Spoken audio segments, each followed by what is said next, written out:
Hello guys, Pablo here. One of the key concepts in WordPress plugin development are hooks. We need to understand what hooks are and how to use them properly.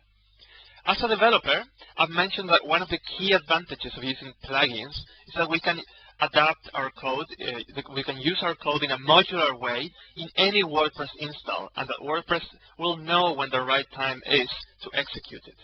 Now, how will WordPress know when it has to execute our code? That's when hooks come into place. Hooks are basically events triggered by WordPress at different stages. And what we can do is add filters and actions to these events so that our code, our methods, our functions will be executed when those events are triggered. So there's two kinds of hooks here. There's filters and actions. Filters have to do when we need to modify text, mostly, or variables, before they are saved to the database or before they're shown to the user. On the other hand, actions have to do with WordPress core events.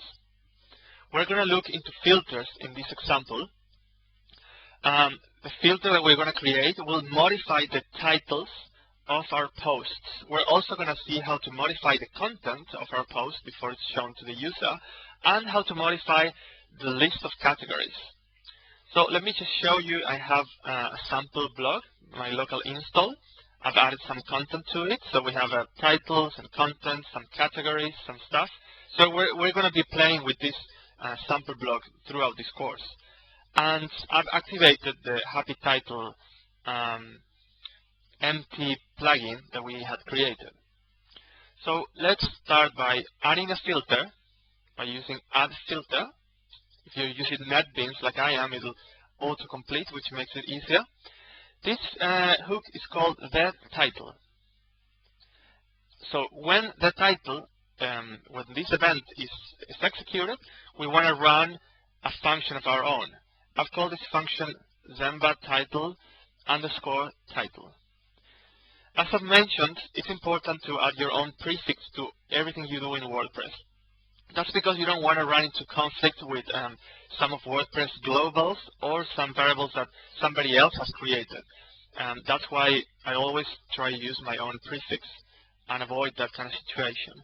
So what this function will do, it will modify the title. And it's just going to be a function called Zenva title _ title. This function will have as a parameter text, which will be the title text. If I just do return text, I'm not really changing anything. So if I reload the page, it'll just show the same titles. But I can modify them by appending things to them. For instance, I can add some string to my title. And now if I reload the page, you'll see that a string is part of the title now. And that happens in all of the articles. If I go to the articles page as well. So that's what a filter does. Let's have a play with another filter, one that's called the content. As you've probably guessed, it's the same thing, but for the content of the article. So we're going to modify the content this time, and we're going to make all the content uppercase. And there we go. Let's reload the page, see what happens. So we have now all of the contents of our articles in uppercase. And we'll just have a play with a third filter. I'm pretty sure the concept is going to be quite clear now. This filter called list cats, it executes before showing the list of categories to the user. We have the list of categories in one of our widgets, so we want to modify the text in here. And that actually will be executed for each one of the categories. We'll run this code.